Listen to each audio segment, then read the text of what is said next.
Hey guys, thank you for tuning in this week. I have an awesome episode for you and one that I think you'll be a little surprised with. So, one of my earliest clients, and actually a really dear friend from chiropractic school, is a great doctor in southern New Jersey named Rick Carlson. Rick and I went to chiropractic school together. I think he graduated one semester after me, and we started our practices exactly the same time, right around that 2015 time. At the time, we were both out of network with insurance and really got started by have table, will travel, bring it to gyms and go to people's houses and just do what it takes to get the practice off the ground. But what was interesting was we sort of took two separate paths. I really dove deep into the out of network cash thing, high value service, spend more time with people, to learn how to charge more money. Where what Rick saw based on his area was it was the best business decision for him to actually go in network. So Rick is unique in that he went from out of network to in network. And what most people don't know about me specifically is I don't care if you're in network, out of network. What I care about is that you run a business that has a chance to be successful. Let me say it again, that you run a business that has a chance to be successful. So Rick very clearly understood the game he was playing. He runs an amazing practice in South Jersey. It's a really fine, great practice. He knew that he had to do certain things, build more volume, have a bigger office, build a bigger staff in order to make that model work. And so Rick was also one of our first clients that I ever worked with in our coaching business. He took ChiroBiz 101 early on, and he's also one of our agency, our Google Ads clients, and we run ads for him as well. So he's been someone who I've known for a while and really, honestly, was one of the first people to give me a chance to help. So I'm so grateful for him and his friendship, but his trust to help his business. We can go back and look at the numbers.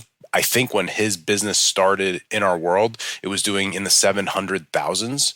And this year, they're projected to do 1.2, 1.3 million. So here's a guy who is under 40 years old, graduated chiropractic school in about 2012, opened his own practice in 2014-15 timeframe, and in under 10 years has a 7-figure practice, which is in network. And so if I can help any of you do anything, is listening to this and listening to my guest show you what is possible. Rick is an amazing guy. Like I said, he sometimes downplays it a little bit, but he is, in the best kind of way, he is a killer businessman. I mean, this guy gets it. He understands it. So you're really going to enjoy this episode. I always enjoy talking to Rick and, gleaming some of the insights and the high level thought processes that he has. Also, I mentioned it in the beginning of the episode, but let me mention it again now. Usually you need to hear it a few times. For you guys that might be students or working at a current job somewhere, Rick is currently looking for another chiropractor at his practice. He already has, not including himself, 2 associates and he has 2 physical therapists. But he is looking for a rehab style chiropractor who wants to come in, lives in that South Jersey, Atlantic City area, that is looking for a job opportunity and a career. And just to kind of give that a little bit of a plug, if I'm someone who wants to eventually own a practice or learn how to do it, Rick is a guy to learn from. Not only that, but I'll tell you an insight into some of the coaching that Rick and I do. He's kind of cracked the code at his main location, and now he's looking at expansion. And so for a lot of people out there who want an opportunity to go and understand and learn, and then will have an opportunity in that company to grow and expand and spread their wings, Rick is someone that I literally am currently coaching on what does those next opportunities look like. And I can tell you the advice that I give Rick is if you find high level, high quality people, figure out a way to hold on to them. And so if you are out there listening to this podcast and you think that's you and you're in that area, I highly recommend you reach out to Rick. At the end, he does give his email address. It will also be in the show notes. So make sure that you jot that down, and it's worth having a conversation. I vouch for him 100%. He's been a great part of our community and is a great friend. In addition to that, we are quickly selling out tickets for our live event in September. We have, as of this recording, 84 registrants, and the max of the room is 90. And so the event is September 23rd and 24th in Bridgewater, New Jersey. So there's a real chance that if you decide in 4 to 6 weeks that you want to come, that it will be sold out. So we have 84 people registered. We have 6 slots available.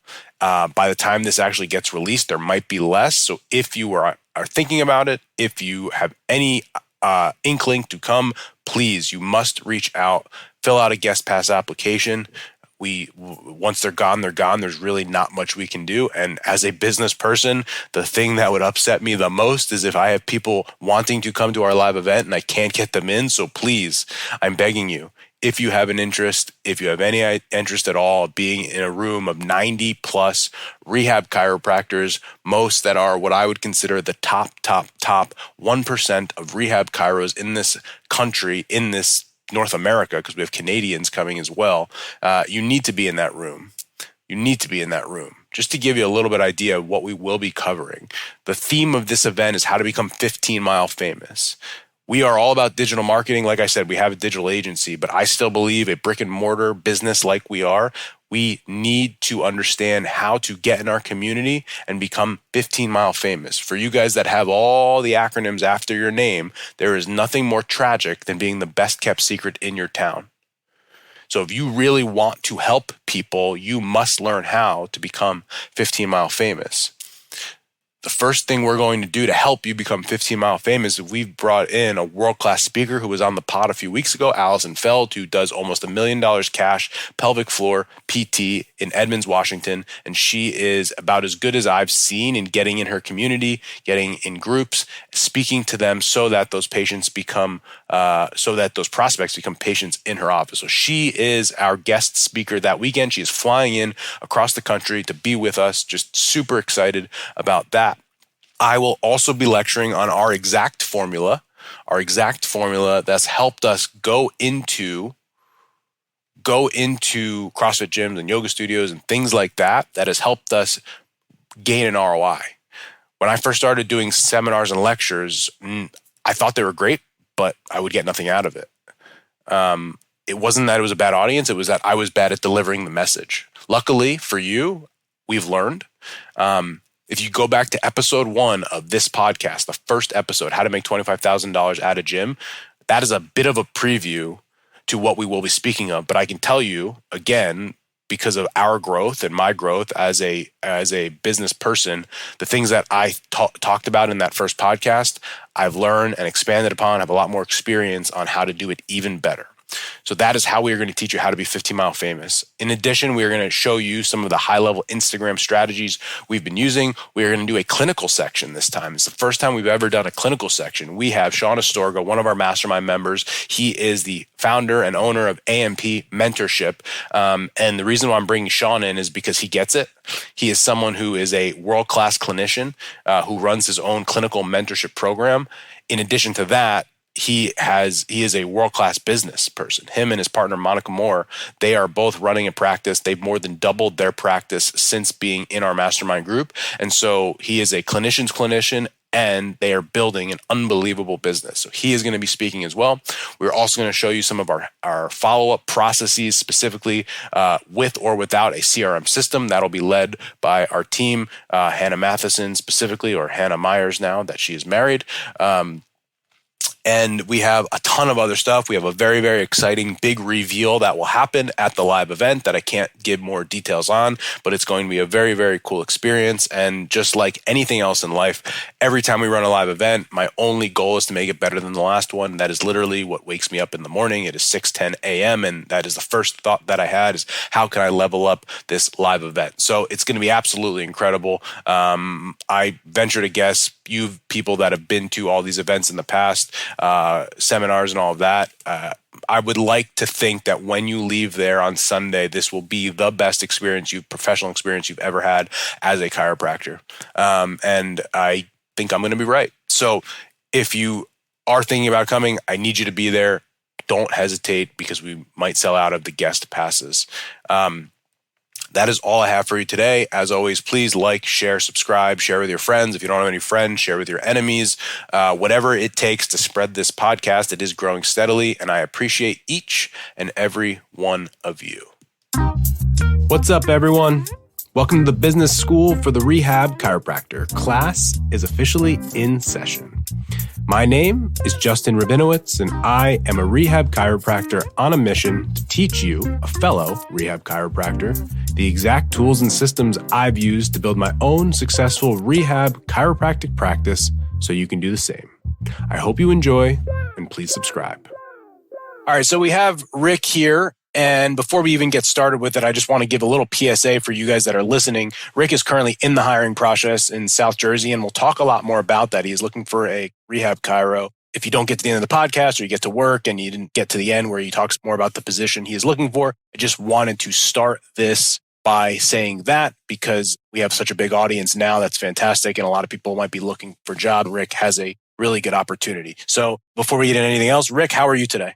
Good. How are you, Justin? Doing good, man. So let's get started. So you and I both graduated right around the same time. We were classmates. I think you were one trimester behind me. And we worked as associates. Then we both opened our own practice, very similar times. And what was interesting, we both started out of network, cash-based, and then we sort of took divergent paths where you went in network and built a really successful business, which we'll talk about. And I went out of network cash and also was able to fortunately build a successful business. So why don't you bring us back to that time and that transition where you did actually go from out of network to in network and talk us through that process.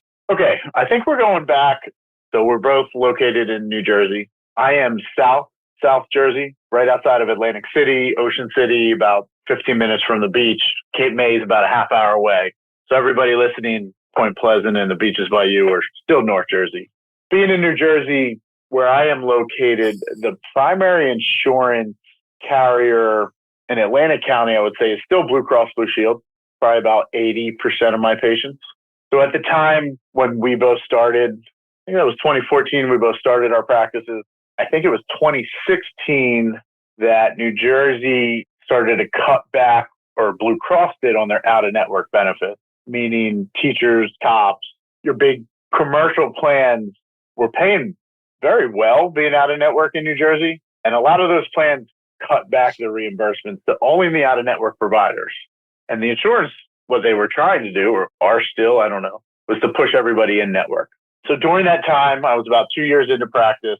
You know, in the beginning, there's a lot of ups and downs. I'm sure a lot of your audience knows. You're busy one week and half your patients get better and are discharged. As I was networking and growing and really talking to anybody I could, I started running into the problem. I was losing patients because I didn't have out-of-network benefits. And it always leads to the awkward conversations that they want to use their insurance, or I don't understand out-of-network. What do you mean I can still see you? So located around me, one, there's Atlantic Care. That's the big hospital system. They have Blue Cross, but they don't have any out-of-network benefits. And especially nurses, other doctors, they feel like they have to use their insurance. The other big employer around here, the Atlantic City Airport, is also the FAA Tech Center. A lot of those employees also had Blue Cross, Blue Shield, Federal. Again, they had zero out-of-network benefits. So I kept getting calls. And at the time, I did have one secretary, front desk girl, but I was closer related to the phones. Things were still getting directly back to me in phone calls, and my desk was right next to hers, so I could hear the conversations. So I realized we were getting a lot of referrals, but losing them. Oh, you don't have out-of-network benefits. All right, maybe I'll call back if I need you. So at the time, I was doing well, breaking even, but also making money. When the insurance cutbacks came, I kind of sat down and what decision am I going to make? Stay out and then go towards this cash model, or go in? Looking at my reimbursement going into Blue Cross, at least in New Jersey, I still think they pay a fair price, and it's a number that I can work with and scale. So yes, it kind of cut back my treatment times a little bit, but at the same time, I was starting to get busy. So I was kind of doing that a little bit naturally anyway. So I realized going in, I had a bigger net. So I was losing patients. So going in, it's like, I'm going to gain those patients. So the financial hit that I took, I replaced because the practice took a 20-25% step forward. A lot of it comes back to keeping business simple, knowing your numbers. What was your patient visit average? How much money are you making off of each individual patient here? So yes, it went down a little bit, but by the volume increase, I didn't really actually see a hit when I made that change, other than the fact that I was busier going from like 50 patients a week to 70. I think you said a lot of interesting things there. And obviously, you're sort of almost in our mastermind group. First of all, you're financially, and we'll talk revenue in a second, have the biggest business in the group, I think. But you're also sort of different than everyone in that you are in network. But what's interesting is people ask me if I can help people in network. And you've had a lot of success with us because of the realizations of things that you spoke about, which I want to dive into a little bit more. for me, it's like, I don't really care if you're in network, out of network, but where you see people struggle and where I certainly see it in this business is that people don't think about it like you did, meaning that you understood intimately, okay, if I do go in network, my reimbursement per session will go down, which means I need to increase my volume, maybe see more per hour. I'm still going to deliver high level care, but it can't look like my practice, 1 hour or a 30-minute visit. And so where I think a lot of new grads or established practices get stuck is they try to do both. Your practice, they're not seeing 4 or 5 patients an hour with decent reimbursement, and they're not me, really high priced for 1 hour. They're sort of 30 minutes with okay reimbursement. And that's where we see people get stuck. Talk me through, and maybe talk to the audience, someone that is like, I live in an area, whatever, I do want to take insurance. How did you sort of look at the numbers to decide, I do want to take insurance, and here's what this business actually needs to look like so that we can have a business that can actually scale? Honestly, pen and paper, nothing fancy here. You got to keep it simple. What was my average reimbursement? And just kind of doing simple math. It's bringing it back to your per hour rate. So how many patients do I need to see per hour?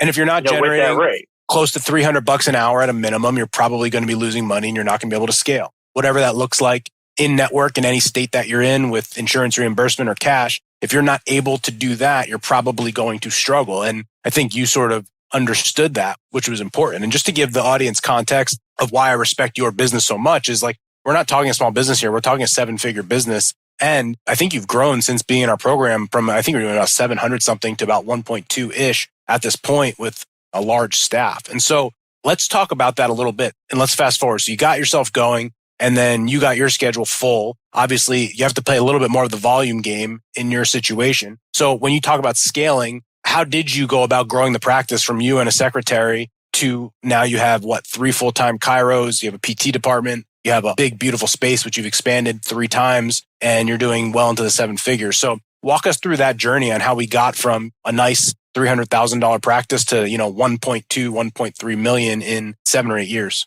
The one thing you got to realize, you can't do it by yourself, because whatever the numbers are, like you said, 300 an hour, even 400 an hour, at the end of the week, you can't see enough patients by yourself. There's just not enough hours in the day. So to go to those numbers, you need a team. You need other chiropractors or physical therapists, acupuncture, whoever fits your model and who's ever listening, but you need that team. And that's one of the things I would say you probably helped me with is managing that team and being okay with letting them do their own thing a little bit, but still keeping it within the core values of the practice and how we operate here. But the way I scaled it, again, in the beginning, keep numbers simple, just looking at how many can I see a week? Let's say it was 85 patients a week. I actually always underestimated my average reimbursement per patient, just a little bit on that scale, always a low average instead of the high average, which fluctuates, at least when you're in network. Just doing the math at 85 patients a week, that was enough to pay my bills, pay me the salary I wanted, kind of stay busy. So I started doing the math, all right, an associate, what is he going to cost me? What is his salary? What does he want to make? So at the time, I was listening to a lot of just business podcasts, not really chiro specific, little like Dave Ramsey, Entrepreneur, Business Made Simple, a couple other things there. Writing down just different spreadsheets on the cost of an associate, because it's more than their salary. The malpractice fees, insurance fees, are they going to take continuing education seminars? These little things do add up. Taxes. And vacation, you have to account for when they're not there and producing. Yep. So using 50 weeks a year instead of 52 type thing. So simple math. It's how many patients do I have to see to at least break even on that associate? Where if he comes in, I'm not losing money. I'm not making money, but I'm not losing money. And it wasn't that much. It's only 30 a week. So it's all right, what's 85 plus 30? Can I see, when it was just myself, as 85 is I'm good. Now I have to see between 100 and 110. I call it proof of concept. So I was getting busier. Can I see 110? Knowing that if I give this associate 30 patients from my book to start, because they start, you got to keep them busy. You can't just expect them to build their own book from nothing.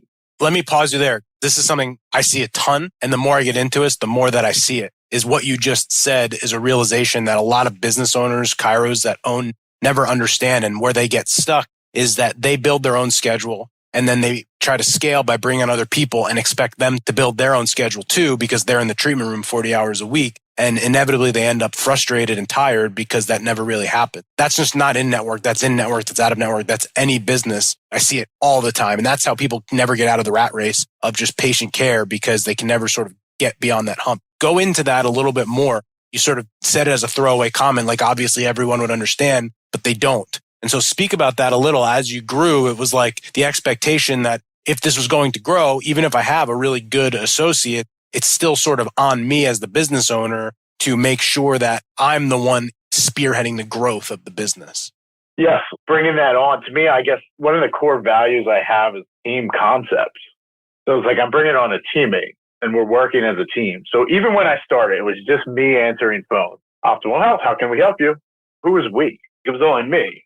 But I always had that team mindset that, like, I guess knowing just a little bit of business, like eventually the secretary, she has a job, or the office manager, whatever you want to call it. She has a role. So even bringing in that associate, that's why you have to find somebody that fits your model and fits the operation. I want to say it's like maybe put your ego aside a little bit and let them do their thing. But from the beginning, I kind of let them know we're going to have to do marketing events. But if we go and do a marketing event, that patient, when they call, it's to Optimal Health. It's not for Nick, for Anthony, for Rick, for Holly, for Rachel. It's to the business. Now, sometimes patients are a little picky on who they want and you got to step back. But you see what I'm saying? When we set up marketing event, it's for the team, because it has to be. Because if I never did that, like there's days my mom refers her coworker. Obviously, they want to see Rick. And I almost have to like give them a cold shoulder sometimes, like pretend like I know who they are. I know the name that came through, but I'm busy. I have other patients and Anthony's not. I got to let him take that patient. Yeah, and guess what? Then that lady referred someone else, and then a whole network, a tree grew off of that. I'm so glad you're saying this because, again, for you and I at this point, some of it is almost like stuff that we forgot. But as you're talking through it, it makes me recount. There are a lot of people listening to this that have struggled to grow their practice, won't be able to grow it because of, again, some of the things that you've said. When we go to do marketing events, it's not marketing Dr. Nick or Rick or Alice or Sally, like it's Optimal Health. And that little change, that little nuance, and actually having our whole team buy into that concept. And obviously, as you know, that's what we do at Strive as well. We always preach that. But again, where do people get stuck? They get stuck because Rick's going to an event and everyone wants to see Rick. But even from day zero, before you started, when it was just Rick, it was we. It's just an amazing lesson, I think, that whether someone has started or maybe has gotten stuck, the change in language, the change in thought process on how they're going to go and build their business, that just change in verbiage is huge. Let me move into what I think you do about as well as anyone I've ever seen is the outreach, networking, getting in front of communities, doing talks, just to like build your business, build your name, build your brand, which is interesting because I love you, Rick, but you're not the most outgoing guy of all time. And so people would be like, I'm shy. I don't want to talk to people, blah, blah, blah. You're someone who I wouldn't see that is your strength either. Though, again, from a networking marketing standpoint, I would put you up against anyone that has been in our world that you get out there, pound the pavement and build that brand. So talk us through some of that and maybe give some tips to our audience, someone that hasn't gotten started yet or afraid to go do it. How have you been able to do such a great job of that? I don't know, right? I'm actually thinking back, public speaking used to terrify me. Like I remember one of the first projects in chiro school we had to like do a sports injury. I think it was patellar tendonitis. And I had to do my presentation. I stood up in front of the classroom and I blacked out. The PowerPoint went tunnel vision. I sweated through a shirt. I stuttered the entire time. Man, I'm bad at public speaking. I can't do it. I made up words. Some of my friends still make fun of me for that. So I kind of knew. I'm like, all right. I always knew I wanted to start my own business when I went to chiro school. Like it just made sense. My mentor told me, he was like, do your own is a way to go. So with that, as I started to get into it, going to Mopal, I really liked Mopal. So I wanted to like teach that and get in front of people. Mopal already had the student rep. She was a try ahead of me. I'm like, well, I'm not going to be able to ever take this over and teach this. So that's where I kind of gravitated towards sports club, which you and Jake ran. And then me and Joe took over from you. We actually turned sports club into rehab to performance club, that transition. But I kind of did that knowing like, well, I'm bad at public speaking. So this kind of made me do little presentations. It wasn't big. Fast forward, I did get better going out. To me, it's when I started the business, I knew you had to hustle. So everywhere I go, the business is always on the front of my mind. To me, I always see an opportunity. And also niches. I just kind of always knew in business, you have to have a niche. That's what drove me to do Mopal and then drove me to like, all right, well, ART, that's a niche within the chiro field. Oh, the rehab chiro, that's a niche that nobody's doing. When I first graduated Grafton, PTs weren't even really doing that yet. I got a couple of niches. I got different things I can sell patients. So wherever I went, whether it was dinner or there, you go to chiro school, you disappear for 3 years. And when you come back, you're a different person. You have a doctorate. You're 3 years more mature. Your friends are just starting their careers and whatever or not. So it just kind of connecting back with the community everywhere I went. Oh, what are you doing now? Oh, that's awesome. I do this. And then explaining what you do, explaining the grassing, explaining the ART, explaining the rehab. And what I noticed that everyone would be interested. And, oh, I thought chiros just crack backs or necks. Yeah, we can do that too. It's a tool. It's a very good tool. But so is the ART, so is the stretching, so is the rehab, so is the package I have here. And people would just be interested. Now, I think what I've been good at just thinking this, because you've asked me this question a couple of times, is one, you got to put yourself out there. You got to say no and realize things that you think are home runs are going to be duds.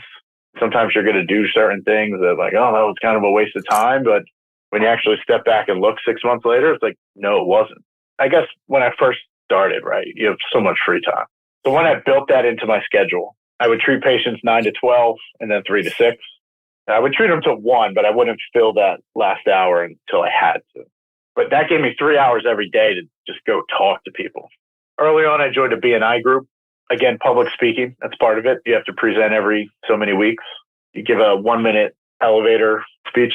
That helped me kind of hone different topics, different little lectures. And what I realized is like, okay, what can I offer to the community? If I'm out here and somebody's interested in what I do, I can offer them a presentation, a lecture on muscle imbalances. Now, at the end of the day, I have narrowed down one lecture that I've given to teachers, air marshals, CrossFit gyms, muscle imbalances. Now, that muscle imbalance, obviously, I'm tweaking it to who I'm talking to. If I'm talking to athletes, I'm explaining how, tight hip flexors, keep it simple, can affect your performance in a snatch or squat or something. If I'm talking to teachers, all right, I'm going to talk more about neck and headache and how tight traps and levator scap can lead to that. The air marshals, all right, they're sitting all day on plane. I'm going to talk about tight hip flexors and how that's going to cause chronic back pain or maybe a hip replacement when you're 50 and time to retire. Same lecture. Emphasis is in different parts of it. Or I can do demos. Also, early on, I reached out. Your audience, we all know the CrossFit community needs what we do. I reached out to every CrossFit gym. Hey guys, I wanted to take a quick break to tell you about my friend Kevin Vandy and his podcast, The Business of Biomechanics. To give you a quick background, Kevin is a dear friend of mine who I've met through my business journey. Even more importantly for you, he's a world-class healthcare entrepreneur and physical therapist. To give you some quick stats, Kevin is the CEO of Competitive Edge Physical Therapy, which is based in the Bay Area of California. His practice generates 7 figures in revenue while being 100% cash pay. Even more important, Kevin's practice is truly unique in that it is truly a biomechanics laboratory with force plate sensors and honestly a whole lot of other stuff that I don't even understand. So here's what I'm going to do. In the show notes, I'm going to put a link to an episode I want you to check out from back in December of 2022. This episode is with Dr. Nick Studholm. I am linking this episode specifically because Nick is a rehab chiropractor who practices in Colorado and also runs a biomechanics lab. Even cooler than that, Nick is a member of a rehab chiro mastermind, and his business has really taken off since joining our program. It's a fantastic conversation and one I know you'll get a ton of value from. So after this episode is over, of course, I want you to go and check out The Business of Biomechanics with Kevin Vandy, and don't forget to smash that subscribe button. Now, back to the show. When you say every CrossFit gym, you actually mean every CrossFit gym, or other people say I reached out to every CrossFit gym and they mean like 2? Roughly, how many, when you say every, how many was it? I guess at the time, CrossFit was still, I think, growing. I guess it was only 3. And then what did you do with those 3? Atlantic County. Well, they all told me no. But this is where it gets good, right? Because again, most people, they reach out to 3, told no, and then they say CrossFit sucks. And then they'd go about their way and say that nothing works and they can't market and all that. So what happened next? One, I just emailed and they're like, I'm sorry, we have a chiropractor in our facility. I'm like, beautiful. I love this. This is fantastic. Keep going because this is such a good lesson. That was a couple towns away. I'm like, okay, the closer one, slightly bigger, just doing some research. They're a bigger gym. I've reached out and they kind of were like, oh, that's interesting what you do. I'd love to hear more, but like blew me off. So I reached out again. Now this was through email. So like at the end of the day, it's like, I don't read emails from random people trying to sell me stuff. Some of it's probably good stuff. Why are they reading mine? Then I kind of went and showed up, which is awkward until it's not, right? Just kind of said, hi, hey, Nick was one of the gym owners. Hey, how's it going? I'm Rick. I emailed you a couple. Oh, I remember you. Reached out. One of the trainers was RKC kettlebell certified. I was like, oh, it's awesome. I'd love to like see that rehab more with my patients. She was related to a PT and like blew me off. I'm like, that doesn't even make sense. Like, sometimes trainers are full of themselves. I think they're not full of themselves. They're insecure. Yeah, that's a psychology lesson. Comes off as full of themselves. Yeah. But yes. Either way, kind of got blown off from that gym. I did actually volunteer. They had like a CrossFit competition and they needed volunteers. And I was just part of their email chain. I was like, I'll volunteer. I'm sitting there changing weights, which really got me to see like, because I haven't even done CrossFit at this point. See how it really operates. All right, this is what's going on at the WODs and the competition. And threw that met a lot of people. Hey, still nothing came from it. I'm like, okay. So at the time, though, one of my buddies I grew up with, he was teaching, let's just say, CrossFit classes out of a big box gym. It didn't have the CrossFit Surf, but whatever, it was a lot. So I was like, you know what? I'm just going to join. I need a workout anyway. Let me just join CrossFit. And I started doing it with him. Now, he was the best CrossFitter around. I kind of joined working out with him. It's funny as I thought he'd refer me a lot of clients. I don't think he necessarily did, but working out with him, I got to meet all the other trainers at that gym. And some of those trainers became my best referral sources at the time. A lot of them have moved on to other jobs or careers.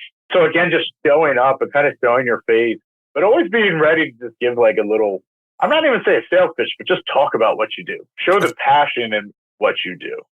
I wrote down 3 things in what you just talked about that I think are super important. Actually, 4 things. The first thing that you said, which it reminded me of actually a story that someone told me about Greg Rose, was that you said you basically give the same speech every single time with very small tweaks. And actually, Josh Satterley, who's been on our podcast before and I've been on his, he told me that same story that Greg Rose told him that exactly. So before Greg Rose had TPI as it is today, him and Phillips would fly anywhere in the country that would have them and give the body swing connection. It could be the Golf Association of Louisiana or everywhere. It was body swing connection. And it was the same talk every single place because when they did the same talk over and over, they knew where people's eyes would light up. They knew where the pauses were. They knew where they might get a laugh. And they just got really good at that. And I think one of the things that I see is that what a lot of our clients, a lot of the rehab chiros, every time they go to a gym, they want to come up with this brand new thing every single time. And they never get good at the one thing. Rather, you have the same sort of theme over and over and over again with minor tweaks to fit the audience, then completely have to restart and come up with a new thing because the first time you do anything isn't going to be good. So that was the first thing that you said that I think is really, really valuable. The second thing that I wrote down was the job starts at no. So most people would send an email and they wouldn't get an email back. That would be it. You was like, all right, I sent an email. I don't even read emails. That was just step 1. Now I've got to actually show up at the place. And is it awkward the first time? Yes. But that's what the job requires. That's what I did. So number 2, the job starts at no. Number 3, you said, I saw some of the trainers. One of them had an RKC certification, a kettlebell certification. And the thing I wrote down there was finding a connection point, finding a familiarity, whether that's a friend that you know or whether that's a certification that you have familiar. You can have a conversation and start a relationship based on that connection point.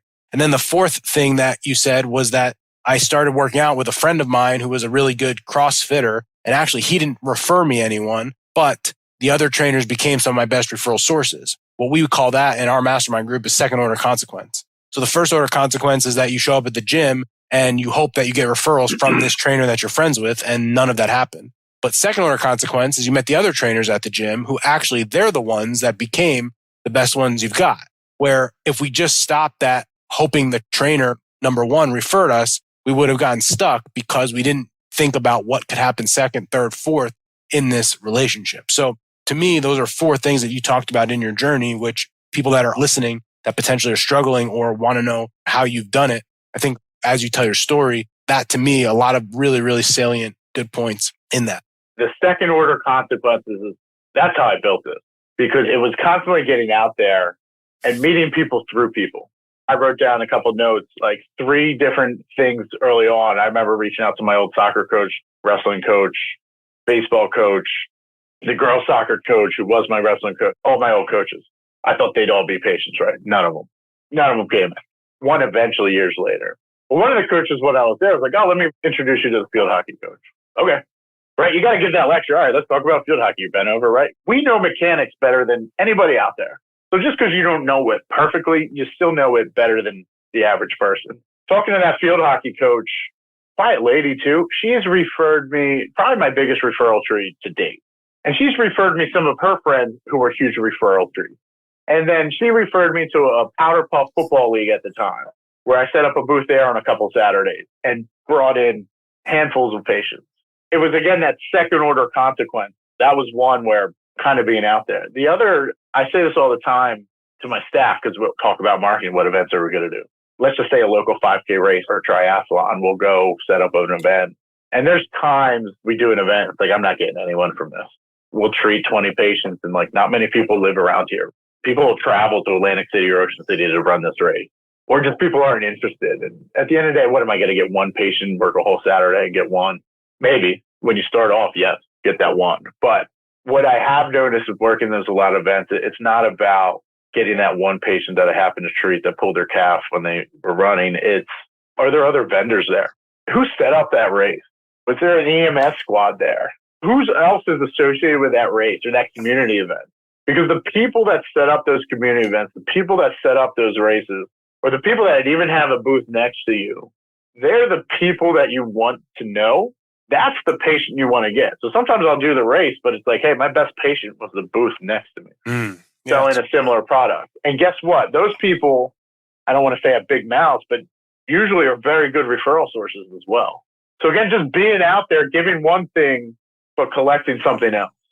It's fantastic. I think it's awesome. And the recognition and the level of clarity that you now see it looking back is profound. And I think people should benefit a lot from it. One more major question for you. You sort of mentioned the thing I've helped with most is the managing the team and growing the team, where I think I've seen you grow the most. If we go back a year or two, you had a business that was probably doing 850, 900,000. And when we started, if I would tell you that your business gets to that point, you'd be like, oh, I've made it. Wow, I got life and manage it. I get family, house, money, all this type of stuff. But I remember it was probably about a year and a half, 2 years ago, you were like miserable. And now the business has grown. It isn't perfect now, but like your affect now and your ability to see through things just seems your overall level of happiness, satisfaction, and just sort of not fighting with yourself as much as potentially you used to. We've never even talked about this. It's just an observation that I've seen. What has changed for you over the last few years? Obviously, the money is a little bit better, but you know, the money was fine back then. So everyone thinks I make money, I'm going to be happy, but you weren't. And now it seems like you've moved along almost. And I know you probably still feel this way, but you know, you said happiest I was like the first couple of years when I was getting it going. That was the most fun I had. But it seems like the last year or so, you've almost been re-energized. And is that true? Or is that just my observation that might not be true? Yes and no. You might have to ask my wife for this. Couple things there. One, when I first started, my approach was, I'm going to work harder than everybody. One of my competitors, but even in the office, they're going to see Rick working hard and kind of hop on my back, and I'm going to drag this train forward. You know what I mean? It was, I need to see more. I need to see more. I need to see more. Oh, and you're kind of following with me. And one of the things when we sat down was, you told me, listen, Rick, two people working at 60% of your capacity or ability, let's say, is 120%.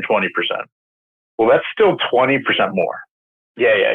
Hearing that, like a lot of the things you've told me, like hit, and then it takes me a while to like digest it, maybe start to like implement it or actually see like how that makes sense. So again, that's 20% more. I think early on it became exhausting knowing like, well, I need to see more than my associates. They need to know I'm working harder than them. Know I'm doing this. Know I'm setting up. I'm doing every 3 events for one event, that marketing event that they were. So being okay with realizing like, wait a second, if I take a step back, and again, that's only 60%.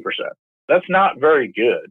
So it's like, well, now what if I can get 80% out of the 2 people under me? Now I'm getting even more. So it's like having a team behind you, you can get more and optimize more and not having to do it all. So that transition of needing to treat one more patient, needing to build my book, and like, why do I have this 15-minute gap here? Like, make 10 phone calls and fill it. Being okay with like, hey, let's take a step back. How do I push everybody from being 60% to 80? The other thing working with you, he told me is like, Rick, an associate, an employee, they're never going to be 100% of you in the way you want them. If you can get, I believe the number was 85%. If you could get them to be 85% of you, that's good. So I think some of that allowed me to stop micromanaging our associate chiropractor, our physical therapist, our front desk to be 100% and realizing like, wait, 85% is good. Nobody's batting 100% here. And being able to take, as you kind of say, get your head out of someone's hamstring and pull back and like, hey, can I push everybody and kind of keep them at 80% of what I want them doing? And not what I want them doing, but like what the optimal health vision or core values are doing or where to optimize them at 85%. So taking that step back from, again, throwing everybody on my back and taking this train forward to let me kind of help push everybody and make sure that they're optimizing instead of 50, 60%. Can I get them performing at 75, 85%? And being okay with 85 down to 100. That transition, and I am still in it. It's not easy. It doesn't happen overnight. It was little steps working there.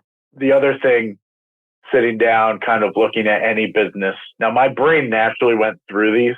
I was looking at like that CEO flow chart. There's chief marketing, chief sales, chief operations, chief finance. When it's just you, you're doing all those. Those terms make zero sense. But my brain always naturally went through each one of those categories. Did we do enough marketing events to make sure next month is busy? Which to me, those were always more important than treating patients. I mean, juggling the patient schedule.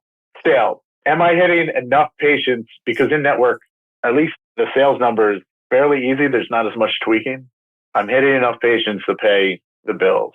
Operations, the way we treat, it works. Finances, does it make sense what we're doing, different things? Some of the financial decisions I made around me, there's a big casino industry, Atlantic City.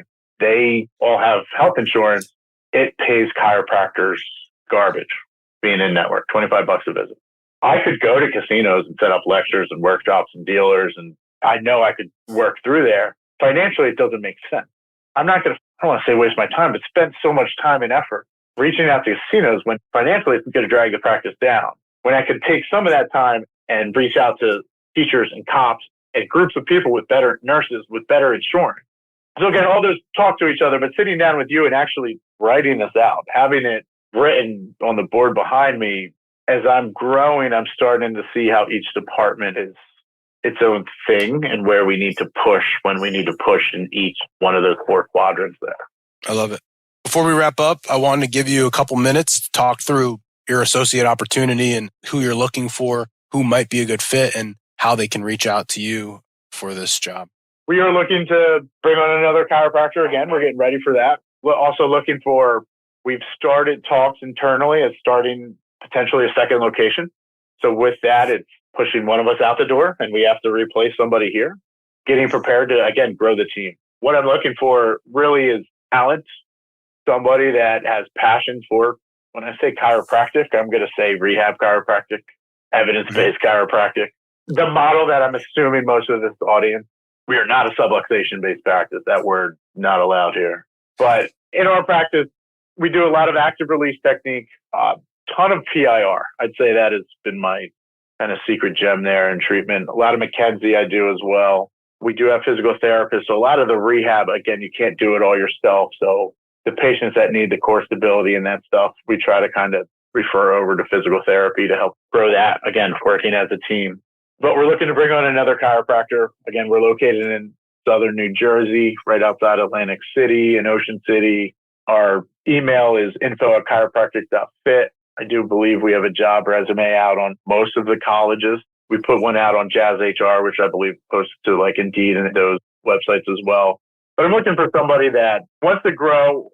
I do believe I give my associates the freedom to practice within some of those techniques that I talked about.